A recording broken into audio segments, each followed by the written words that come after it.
Rádio Slovensko, Slovensku.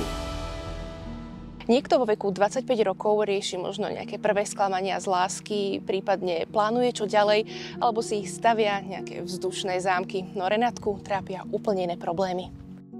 Tak Renátka okrem toho, že má detskú mozgovú obranu, má epilepsiu od 3 rokov.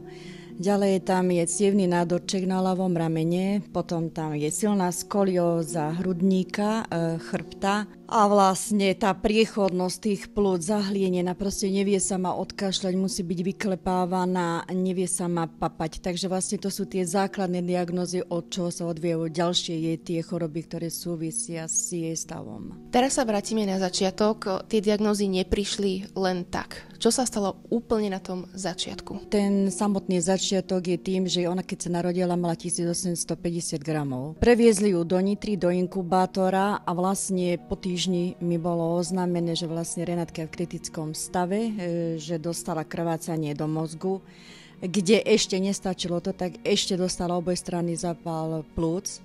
Takže vlastne tam nebol možný prevoz na odsetie toho moku, čo mala vlastne ona mozgu, tú krvnú zrazeninu, z toho dôvodu, že mala vlastne ten zápal plúc. Táto choroba, ktorá je teraz tá DMOčka, sa vlastne odvíja od toho samotného krvácania do mozgu. A vlastne to je ten následok toho všetkého.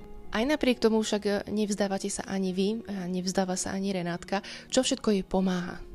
Tak Renátke momentálne teraz, čo by jej veľmi pomohlo, tak to sú tie masáže súkromné, čo chodíme, lebo nakoľko ona kvôli epilepsii nemôže cvičiť Vojtovú metódu, bola jej akože stopnutá a vlastne čo jej pomáha a naozaj sa cíti happy je vlastne plávanie. Ona miluje vodu, chodíme do Podhajskej, do tých termálnych, na tie wellnessy.